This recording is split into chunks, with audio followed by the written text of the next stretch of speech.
السلام عليكم ورحمة الله.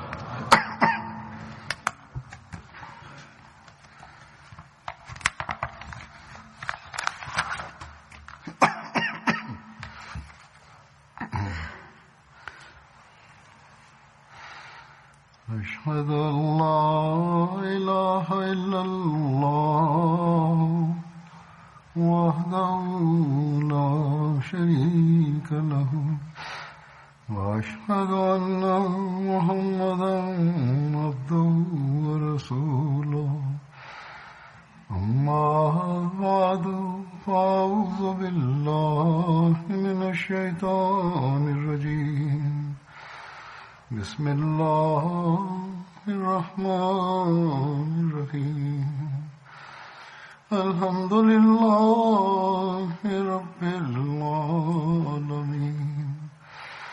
الرحمن الرحيم مالك يوم الدين إياك نعبد وإياك نستعين اهدنا الصراط المستقيم صراط الذين أنعمت عليهم غير المغضوب عليهم ولا الضالين.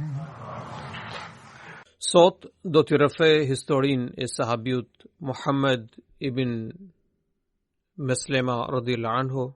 I atiti quhe Maslama ibn Salama, ndërsa e ama njihe me nofkën Ummi Sehem, kurse emri i saj ishte Khulaida bint Abu Ubaida. Në librat historisë, gjyshi i tij është përmendur me emrat Salama ose Khalid. Ai i përkiste fisit Aus të Ansarve dhe ishte aleat me fisin Abdi Ash'al. Muhammad ibn Maslama njihe me nofka të ndryshme siç janë Abu Abdullah, Abdurrahman dhe Abu Said.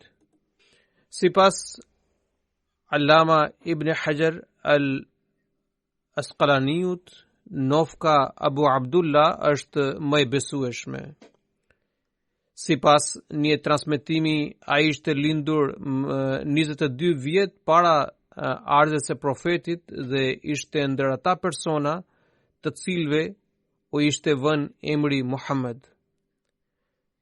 Hebrejt e Medinës po prisnin ardhjen e atij profeti, të cilën e kishte parashikuar Musa alayhis salam dhe i cili do të njihe me emrin Muhammed. Kur banorët arab të Medinës dëgjuan këtë lajm dhe këtë profeci nga hebrejt e Medinës, ata filluan t'u avinin këtë emër fëmijëve të tyre. Sipas librave të historisë që hedhin dritë mbi jetën e të dërguarit të Allahut sallallahu alaihi wasallam, numri i personave të cilëve u ishte vënë emri Muhammed përmbarësi dhe si shenjë e mirë në kohën e ignorancës varionte nga 3 deri në 15. Allama Suhaili, i cili ka komentuar veprën e njohur Sirat ibn Hisham, ka shënuar 3 persona të tillë me emrin Muhammed, ndërsa Ibn Asiri ka përmendur 5 persona të tillë. Sipas Abdul Wahhab Shiraniut, në Medinë gjendeshin 15 persona me emrin Muhammed.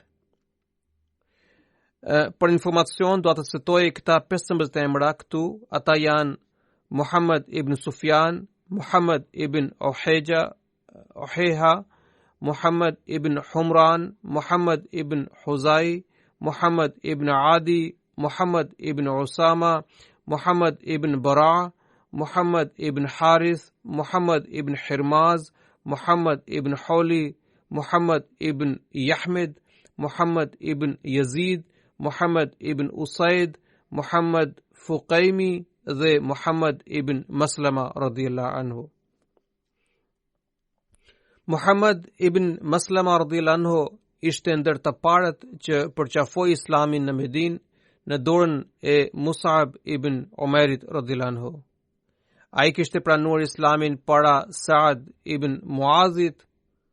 Kur I dërguari I Allahut sallallahu alaihi wasallam mbriti në Medinë, ai vendosi lidhjen vëllazërore midis tij dhe Ubeda ibn Jerahiut.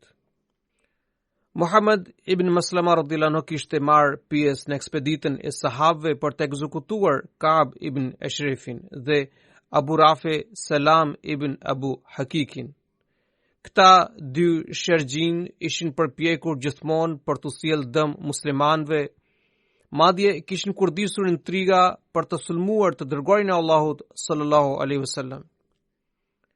Profeti sallallahu alaihi wasallam gjatë disa ekspeditave ushtarake I kishte caktuar Muhammad ibn Meslemen mbikëqyrës në Medinë. Djemtë e tij, Jaferi, Abdullahu, Saadi, Abdurrahmani dhe Omeri konsiderohen ndër sahab të dërguarit të Allahut sallallahu alaihi wasallam. Përveç betejës së Bedrit, Uhudit dhe Tebukut, ai kishte marrë pjesë në të gjitha betejat e tjera. Në betejën e Tebukut, ai kishte mbetur në Medinë me lejen dhe me porosinë e të dërguarit të Allahut sallallahu alaihi wasallam. Siç u tha pak më lart se Muhammed ibn Meslama kishte marrë pjesë në ekzekutimin e dy kundërshtarëve nga trestar të Islamit, ndonse kjo ngjarje është përshkruar hollësisht para një viti e gjysmë në lidhje me jetën e Ubada ibn Bishrit. Dua të ndaj këtë histori me ju me disa detaje të tjerë. Hazret Mirza Bashir Ahmedi ka përshkruar ngjarjen e Ka'b ibn Ashrafit me këto fjalë. Ai shkruan: Beteja e Bedrit kishte nxjerrë në pah armiqsinë e thellë të hebrejve të Medinës dhe përmes intrigave të ndjura dhe planeve të djallëzuara, ata përshkallëzuan urrëtitjen e tyre ndaj muslimanëve. Episodi I Ka'b ibn Ashrafit është veç një hallk e këtij zinxhiri të gjatë. Ndonse nga përkatësia fetare Ka'bi ishte hebrej, por ai nuk ishte I tillë nga preardhja racore. Ai ishte arab. Babai I tij Ashrafi ishte njëri tinzar dhe I lëvizshëm, I fisit Banu Nabhanit. Ai ishte shpërngulur në Medinë dhe përmes lidhjeve me fisin Banu Nadhir ishte bërë aliati I tyre. Për pak kohë kishte arritur aq shumë ndikim dhe autoritet saqë kryetari I fisit Banu Nadhirit, Abu Rafi ibn Ubayl Huqayq, I dha vajzën e tij për grua. Nga kjo martesë lindi Ka'bi, I cili do të arrinte një pozitë dhe famë më të madhe se babai I tij, derisa të gjithë hebrejt e Arabisë e konsideronin udhëheqësin e tyre. Për sa u përket karakterit dhe moralit, Ka'b ibn Ashrafi ishte njëri I ulët dhe I poshtër, I cili shquhe për qëllime tinzare dhe përpjekjet djallëzore. Ai dallohe vetëm në nxitjen e urrëties, në ndezjen e konflikteve dhe në përhapjen e trazirave. Kur I dërguari I Allahut sallallahu alaihi wasallam kishte mbërritur në Medinë, Ka'b ibn Ashrafi bashkë me hebrejin të tjerë ishte firmëtar I marrëveshjes që u nënshkrua midis profetit dhe hebrejve për sigurinë, paqen dhe mbrojtjen e ndërsjellë. Megjithatë, Ka'b ibn Ashrafi po plase nga inati dhe armiqësia, prandaj ai nisi të ngrinte kurse dhe të thurte dredhi ndaj Islamit dhe të dërguarit të Allahut sallallahu alaihi wasallam. Gjatë viteve në vazhdim, Ka'bi vetëm u ashpërsua në kundërshtimin e tij dhe veçanërisht pas luftës së Bedrit, ai nisi një fushat teje të përlyer dhe përqartëse, e cila mund të krijonte muslimanëve situata jashtëzakonisht të rrezikshme. Muslimanët shënuan një fitore madhështore në fushën e Bedrit dhe shumica e krerëve të Kureshit ranë në luftë. Nga kjo situatë e re, Ka'b ibn Ashrafi kishte kuptuar që kjo fe nuk mund të zhdukë aq shpejt e aq lehtë. Andaj me njëherë pas luftës së Bedrit, ai u përbetua se do të përqendronte të gjitha përpjekjet në shfarosjen e Islamit. Ai kishte kuptuar se fitoria e Bedrit ka fuqizuar Islamin, rezultat ky që ai as nuk kishte parashikuar. Me njëherë pas Bedrit, ai u nis drejt Mekës dhe shfryr gjithë mëllefin dhe inatin para Kureshve. Përmes thirrjeve nxitse dhe vargjeve pojdike, ai u ngjalli Kureshve ndjenjat e hakmarrjes dhe u ndezi zjarrin e urrëties kundër muslimanëve. Ai bëri këtë propagandë me aq patos saqë e mbushi mendjet me urrëtie të fuqishme ndaj muslimanëve. Kur nxitja e Ka'bit u kishte selluar armiqsinë dhe u kishte zgjuar ndjenjat e hakmarrjes, ai i bëri Kureshët të betoheshin duke kapur perdet e Ka'bes se nuk do të qetësoheshin derisa nuk do të shfarosnin emrin e Islamit nga sipërfaqja e tokës.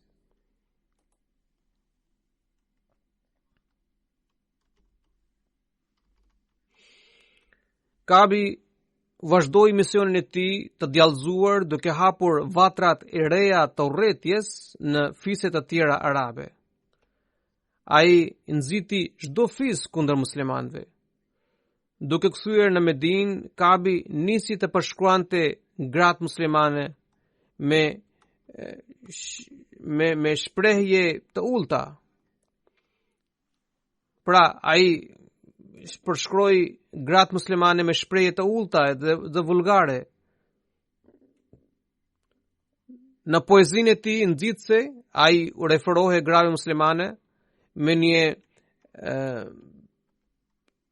banalitet të skajshëm për te çdo niveli moral. Ai nuk kurseu asnjë përpjekje për të njollosur karakterin e grave të dërguarit të Allahut sallallahu alaihi wasallam. Përmes vargjeve të tij të shpifura e të ndjura dhe i përhapi këto vargje anëmban arabisë. Ai gjithashtu kurdisi një plan për të vrarë të dërguarin e Allahut sallallahu alaihi wasallam, duke ftuar atë për një gosti në shtëpinë e tij dhe më pas duke sulmuar nga disa të rinj hebrejsh. Plani i tij dështoi pasi e dërguari i Allahut sallallahu alaihi wasallam kishte zbuluar me kohë. Kur çështja e Ka'bit kishte arritur deri në këtë drejtë dhe ishin vërtetuar krimet e tradhtisë, përgatitja e kryengritjes, thirrje për një luftë armatosur, nxitje për urrëtie, shprehje të pahishme e të pamoralshme dhe intriga për vrasje. Në bazë të marrëveshjes ndërkombëtare, e cila ishte nënshkruar midis popujve të ndryshëm që bononin në Medinë, i dërguari i Allahut sallallahu alaihi wasallam ishte kryetari dhe sunduesi i qytetit. Në cilësinë e kryetarit të qeverisë demokratike të Medinës, ai mori vendimin se Ka'b ibn Ashrafi, për shkak të veprimeve të tij të rrezikshme dhe shkeljeve të rënda, meriton të dënohet me vdekje. Intrigat dhe pabesia e Ka'bit kishin përshtjelluar harmoninë shoqërore të Medinës. Situata ishte bërë e tillë që shpalja e këtij vendimi mund të nxiste gjakderdhje dhe luftë civile në qytet, ndërsa e dërguari i Allahut sallallahu alaihi wasallam donte të parandalonte çdo konflikt të përgjakshëm midis komuniteteve që jetonin në Medinë. Për këtë arsye, ai në vend të një dënimi publik porositi që ekzekutimi i Ka'bit të bëhej në mënyrë të fshehur dhe pa bërë zhurmë. Këtë detyrë i dërguari i Allahut sallallahu alaihi wasallam i besoi një sahabiu besnik të fisit Aus, i cili quhej Muhammad ibn Maslama. Ai gjithashtu I tërhoqi vëmendjen këtij sahabiu se për çdo udhëzim duhet të këshillohej me kryetarin e fisit Aus Saad ibn Muaz radhiyallahu anhu. Muhammad ibn Maslama e pyeti: "O I dërguari I Allahut, për ta kryer këtë mision në mënyrë të fshehur, do të më duhet të bisedoj me të, pra me Kabin, dhe për këtë më duhet të sajoj ndonjë arsye, sepse vetëm kështu unë mund të mbush mendje atij që të më shoqërojë në një vend të sigurt ku mund ta qelloj atë." Duke llogaritur pasojat të rënda që mund të shfaqeshin në rast se nuk do të kryhej ekzekutimi I tij në mënyrë të fshehur, e dërguari I Allahut sallallahu alaihi wasallam I dha pëlqimin. Muhammad ibn Maslama së bashku me Abu Naila dhe 2-3 sahabë të tjerë shkojnë në shtëpinë e Kabit. Ata I thanë se prisi I tyre Muhamedi sallallahu alaihi wasallam po kërkon sadaka, pra lëmosh, ndërsa ata gjenden në vështirësitë ekonomike. Pastaj I thanë: "A mund të bësh nder duke na dhënë hua për pak kohë?" Kabi u gëzua pa mas dhe u tha: "Pasha Zotin, nuk është larg ajo ditë kur Muhamedi do t'ju bëhet I padurueshëm dhe ju do ta braktisni atë." Muhammed ibn Maslama I tha: "Ne tashmë jemi në nështruar atij dhe nuk kemi rrugdalje tjetër. Ju duhet të na përgjigjeni për çështjen të cilën ju kemi parashtruar. A mund të na ndihmoni apo jo?" Kabi u tha: "Në rregull, por duhet të më lini diçka si garanci." Muhamedi e pyeti: "Çfarë duhet të lëm?"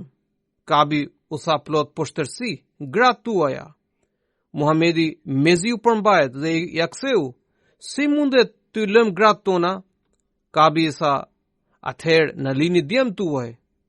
Muhamedi e përjashtoi edhe këtë dhe tha: "Kjo është e pamundur. Nuk mund të lejojmë të bëhemi gazi dhe tallja e Kretë Arabis. Na bën nder nëse pranon armët tona si garanci." Kabi u pajtua me këtë propozim, ndërsa Muhamedi me shokët e tij u largua me premtimin se do të ktheheshin në darkë. Në darkë Muhamedi dhe shokët e tij mbritën te shtëpia e Kabi ibn Shefit. Ata I thirrën jashtë dhe duke bërë muhabet shkuan pak më tutje. Muhammed ibn Mesleme ose ndonjë prej shokëve të tij I vuri dorë në kokë shkatësi dhe e tërhoqi vrullshëm prej flokësh. Ai menjëherë u bëri thirrje shokët e tjerë për t'i vërsulur Kabit. Sahabët që rinin në prit menjëherë e qelluan me shpata dhe kërdisën në vend.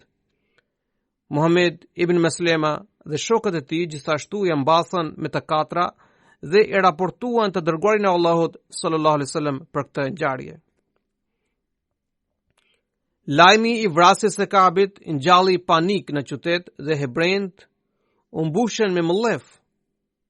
Mëngjesin e së nesërmes, një delegacion I hebrejve takoi të dërguarin e Allahut sallallahu alaihi wasallam dhe I parashtruan ankesë për vrasjen e kryetarit të tyre Kab ibn Shef.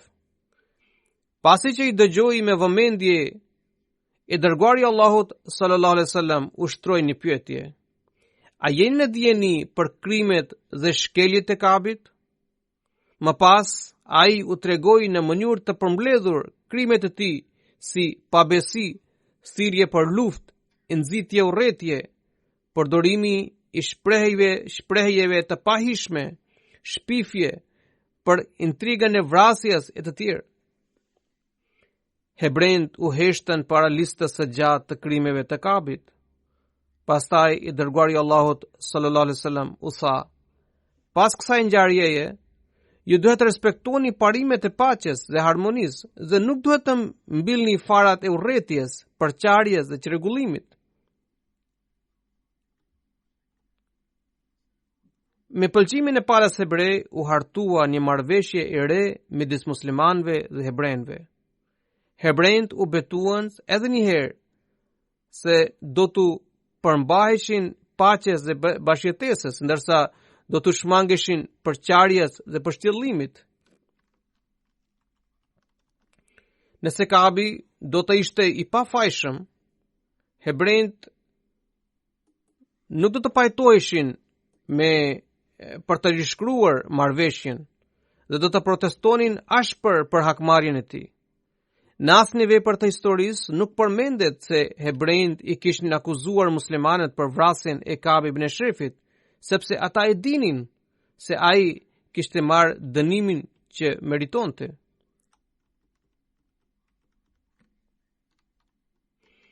Disa nga historianët perëndimor kanë trajtuar gjërësisht vrasjen e Ka'b ibn Ashrafit. Ata e kanë përshkruar këtë ngjarje si një njollë të zezë mbi karakterin e të dërguarit të Allahut sallallahu alaihi wasallam dhe kanë ngritur akuzë ndaj tij. Për të përgjigjur akuzave të tyre, në fillim duhet të analizojmë se a ishte i drejtë akti i vrasjes apo jo. Së dyti, duhet të shqyrtojmë se a ishte e drejtë metoda që u përdor në kryerjen e aktit.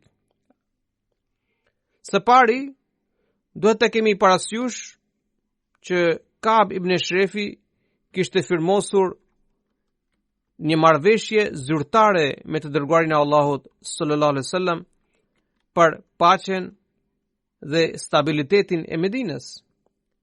Sipas marrëveshjes së nënshkruar, ai jo vetëm që do t'i shmange çdo veprimtarie që mund t'i sillte dëm muslimanëve, madje duhet të mbështeste palën muslimane në ekspeditën e tyre ndaj kundërshtarëve të jashtëm, si dhe që do të ruante marrëdhëniet miqësore me muslimanët. Në bazë të kësaj marrëveshje, ai kishte pranuar se qeveria demokratike e Medinës do të udhëhiqet nga i dërguari i Allahut sallallahu alaihi wasallam dhe duke qenë autoriteti ekzekutiv, ai gëzon të drejtën për të lëshuar vendim në raste mos marrëveshjesh.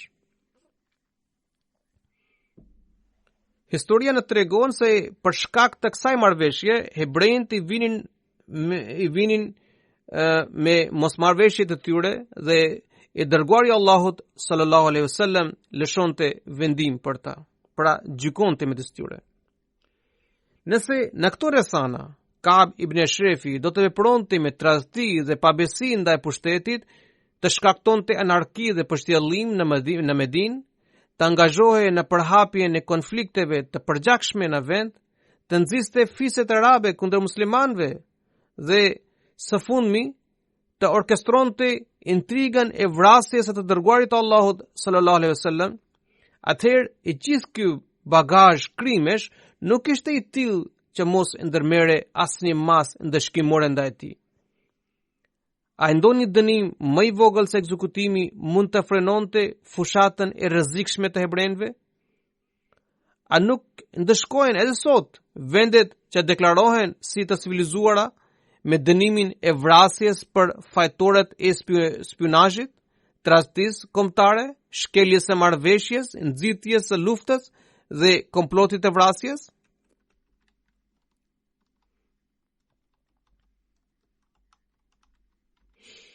Pyetja që mbetet tani për të shtjelluar lidhet me metodën që u përdor gjatë ekzekutimit të Ka'b ibn Ashrafit. Ne duhet të dimë se në Arabinë e saj kohe nuk ekzistonte ndonjë autoritet apo pushtet formal, përkundrazi çdo njeri apo fis vepronte në mënyrë të lirë e të pavarur. Në këtë situatë, në të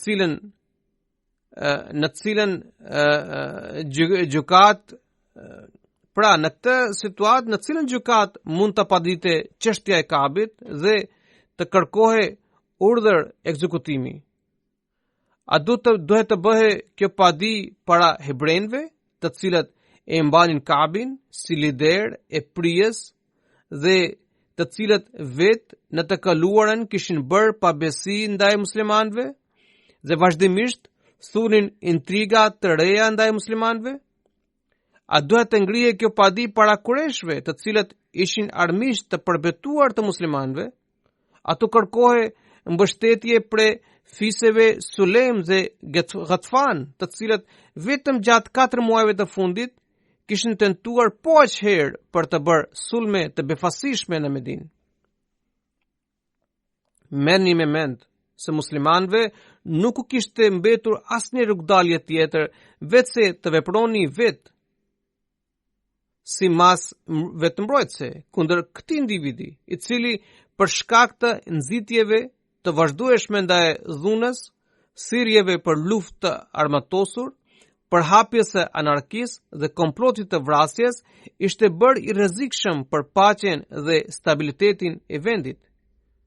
Kjo zgjidhje ishte shumë herë më efikase dhe më e arsyeshme se sa të rrezikohet jeta e qytetarëve të pafajshëm apo të nëpërkëmbet rendi dhe stabiliteti i vendit.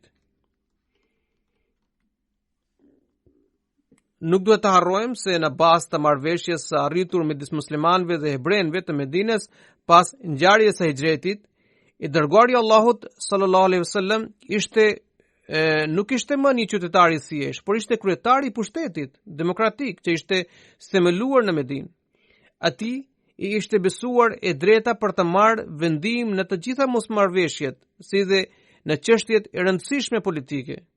I dërguari i Allahut sallallahu alaihi wasallam shfutëzoi këtë të drejtë vetëm në interes të paqes dhe stabilitetit në Medinë dhe ja shpalli Kabit dënimin e vdekjes për shkak të shkeljeve të rënda. Në këtë mënyrë, nuk qëndron asnjë bazë për të ngritur pikpyetje ndaj vendimit të ekzekutimit ndaj tij. Historia gjithashtu na tregon se edhe bashkëkombësit e tij hebrejnë e konsideruan këtë dënim të drejtë dhe legjitim, pasi që nuk e kundërshtuan, madje mbajtën heshtje të plotë.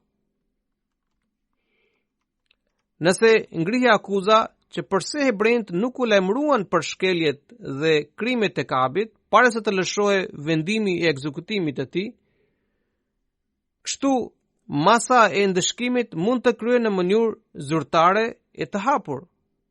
Do t'i përgjigjemi kësaj akuze duke thënë që ndjekja e kësaj metode në rrethanat ekzistuese do të përshkallëzonte jashtëzakonisht shumë rreziqet e prishjes së marrëdhënieve ndëretnike dhe të bëhe piknisja e konflikteve të përgjakshme dhe luftët civile në Medinë. Si një punë që duhet kryer nxitimsi dhe fshehurazi, e dërguari i Allahut sallallahu alaihi wasallam mori në qurtim faktorët që do të ndikonin rendin shoqëror dhe mendoi që ishte e arsyeshme të jepe dënimi i Kabit në mënyrë të fshehur. Megjithatë, në këtë çështje nuk bënte pjesë absolutisht drejtësia apo mashtrimi dhe as që i kishte ndërmend të dërguarit të Allahut sallallahu alaihi wasallam për të mbajtur këtë ndëshkim të fshehur përgjithmonë.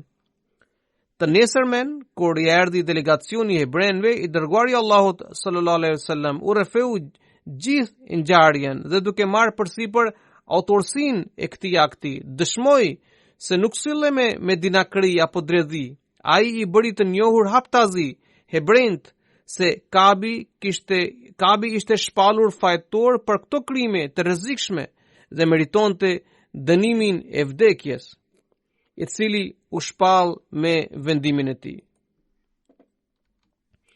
Për sa i përket akuzës se i dërguari i Allahut sallallahu alaihi wasallam u kishte dhënë leje sahabëve për të gënjuar dhe për të vepruar me drejtësi, duhet të themi se kjo akuzë është plotësisht e pabazë, të cilën e hedhin poshtë hadithe të sakta.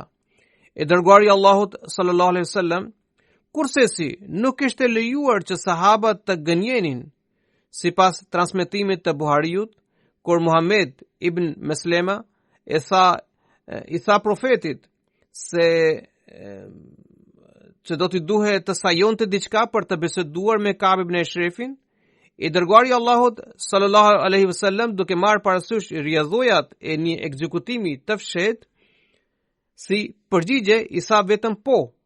As profeti dhe as Muhammed ibn Meslema nuk e zgjeruan dhe shtjelluan këtë çështje. Me këtë përgjigje të shkurtër, i dërguari i Allahut sallallahu alaihi wasallam ka lënë të kuptohet se Muhammed ibn Meslema apo shokët e tij me dojmos duhet të sajonin diçka që të mbushin mendje Kabit dhe ai të pajtohej për të dalë jashtë me sahabët. Kjo praktik nuk mban asgjë të keqe. Spionët që përmbushnin detyrat e tyre në kohë lufte gjithashtu duhet të trillojnë diçka gjatë shërbimit. Dhe asnjëri dhe askush nuk ngre akuzën ndaj tyre. Në këtë mënyrë, karakteri i të dërguarit të Allahut sallallahu alaihi wasallam është i pastër dhe nga çdo lloj balltosje. Për sa i përket çështjes Muhammed ibn Meslemës, i cili në fakt kishte qelur bisedë me Kabin, nuk kishte thënë diçka që binte ndesh me parimet morale. Ai nuk kishte thënë diçka të pavërtetë. Megjithatë, për shkak të qëllimit të misionit, kishte përdorur disa fjalë të dy kuptimta, sepse nuk kishte zgjidhje tjetër. Në kushtet e luftës, një devijim i vogël nga përdorimi i gjuhës së thjeshtë dhe të qartë për shkak të një qëllimi të drejtë dhe madhor, nuk mund të konsiderohet një shkelje e rëndë. Këtu disa persona kanë ngritur akuzën se është drejt përdorimi i gënjeshtrës dhe drejtimit në luftë. Sipas disa rrëfimeve, i dërguari Allahut sallallahu alaihi wasallam ka thënë al-harbu khuda'atun. Pra, lufta është mashtrim. Duke bazuar në këtë hadith, njerëzit kanë nxjerrë përfundimin që i dërguari Allahut sallallahu alaihi wasallam maazallah ka lejuar mashtrimin dhe dredhin gjatë luftës. Së pari, fjalët al-harbu khuda'atun nuk mund të përkthehen se mashtrimi lejohet në luftë. Këto fjalë kanë kuptimin që vetë lufta është një lloj mashtrimi, sepse nuk mund të thuhet se si do të përfundojë ajo. Një sër kushtesh dhe faktorësh ndikojnë në luftë, saqë është e pamundur të parashikohet përfundimi i saj. Ky shpjegim i hadithit vërtetohet nga fakti se hadithi në fjalë është transmetuar në mënyra të ndryshme. Në një transmetim ky hadith është përcjell me fjalët al-harbu khuda'atun, lufta është mashtrim, ndërsa në transmetimin tjetër fjalët e hadithit janë summi al-harbu khuda'atun, lufta quhet mashtrim. Kur bëjmë përqasjen e këtyre dy transmetimeve, arrim në përfundimin se i dërguari Allahut sallallahu alaihi wasallam nuk ka dashur të thotë se mashtrimi që nga lejuar në luftë, por që vetë lufta është mashtruese.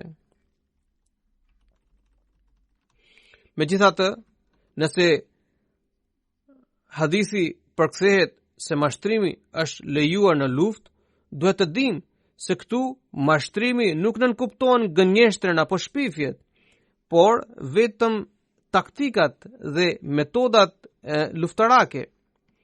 Kjo tregon se në luftë lejohet që të tërhiqet vëmendje armikut përmes planit e dinakris dhe të mbizotrohet ai në befasi.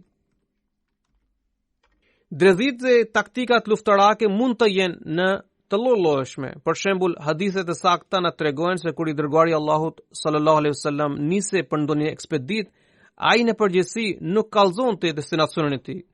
Nganjëherë, nëse i duhet të udhëtonte nga jugu, ai në fillim merrte drejtimin e veriut e pastaj bënte një qark që të gjerë rreth atij vendi dhe fillonte të udhëtonte nga jugu.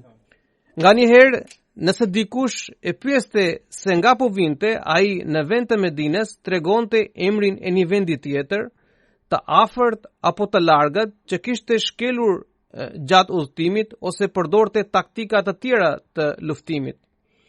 Kurani famlar gjithashtu ka përshkruar këtë metodë duke thënë se sahabët nga donjëherë zbyseshin nga fushbeteja dhe kur armiku bëj i shkujdesur dhe pa rend e pa rregull, ushtria muslimane u vërsuleshin në befasi.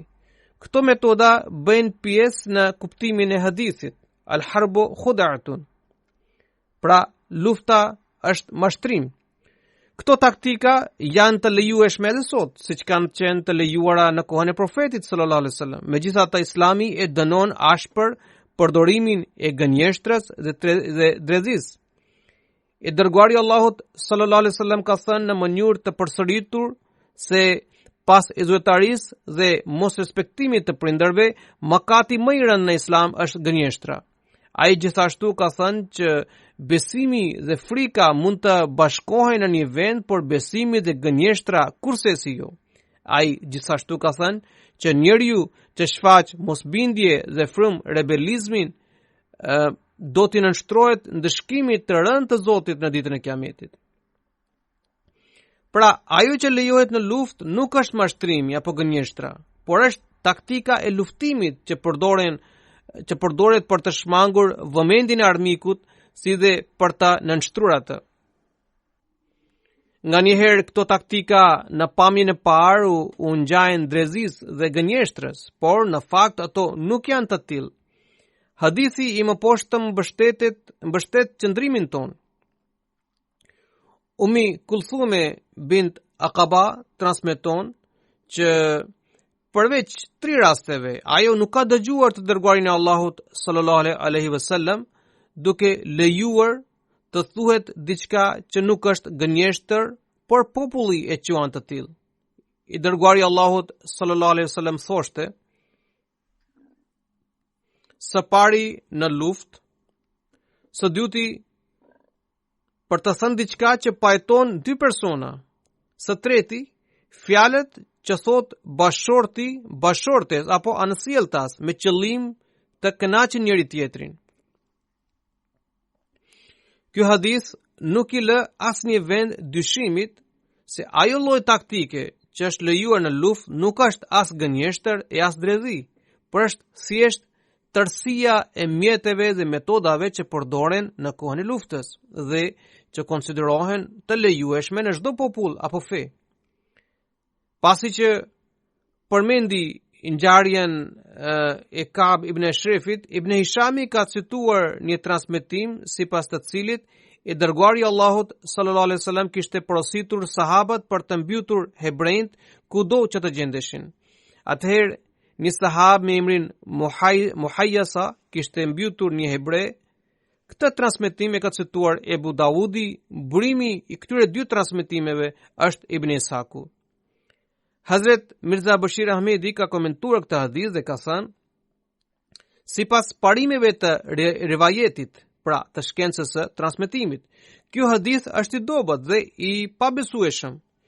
Ibn Hishami e ka cituar këtë transmetim pa përmendur burimin përkatës, ndërsa zinxhiri i transmetuesve në Abu Dawud është i dobët. Në këtë transmetim, Ibn Ishaku ka thënë që ai e kishte dëgjuar këtë hadith nga sklavi i liruar i Zaid ibn Thabitit radhiyallahu anhu. Megjithatë, nuk i dihet emri i këtij sklavi të panjohur, ndërsa ai e kishte dëgjuar prej vajzës së panjohur të Muhayyasës. Çdo kush mund të merret në mend se një transmetim i tillë është i papranueshëm derisa 2 personat nga zinxhiri i transmetuesve janë të panjohur dhe pa emra. Po ashtu, nëse e shqyrtojmë nga ana e dirajetit, pra në bazë të përmbajtjes, kjo ngjarje nuk mund të jetë e vërtet përderisa i kundërvihet dukshëm praktikës së përgjithshme të profetit sallallahu alaihi wasallam.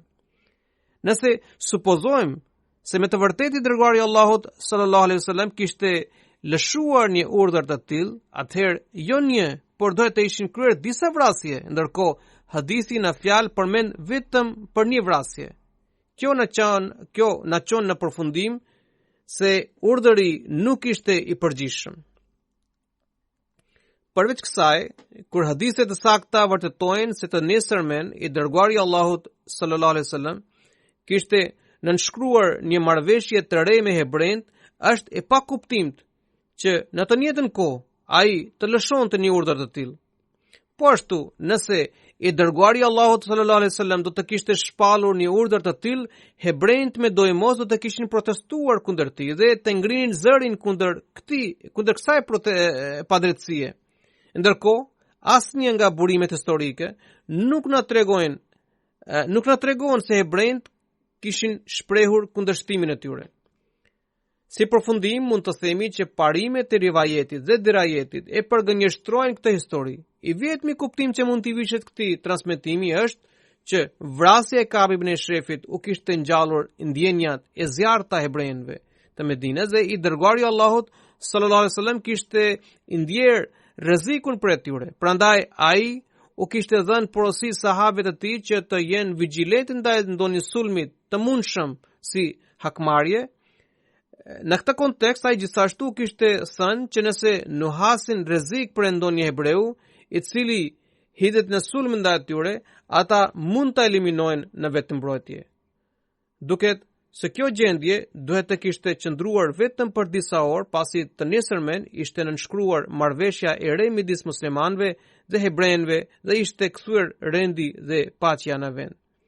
Ai gjithashtu ka shkruar që ekziston një mosmarrëveshje lidhur me datën e ekzekutimit të Ka'b ibn Ashrafit. Sipas Ibn Sa'dit, kjo ngjarje kishte ndodhur në Rabiul Awwal, ndërsa sipas Ibn Hishamit kjo kishte ndodhur pas ekspeditës së Zaid ibn Harithas, për të cilën ka një konsensus se ajo kishte ndodhur në Jamadul Akhira. Hazrat Mirza Bashir Ahmedi është mbështetur renditjes së Ibn Hishamit. Ngjarje të tjera të kësaj historie do të rrëfen në të ardhmen inshallah.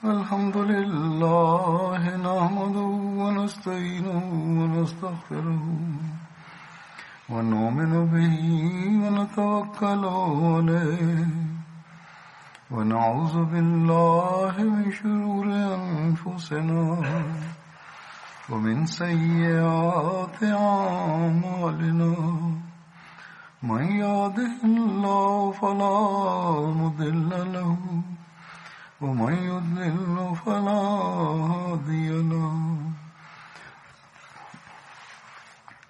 ونشهد أن لا إله إلا الله ونشهد أن محمدا عبده ورسوله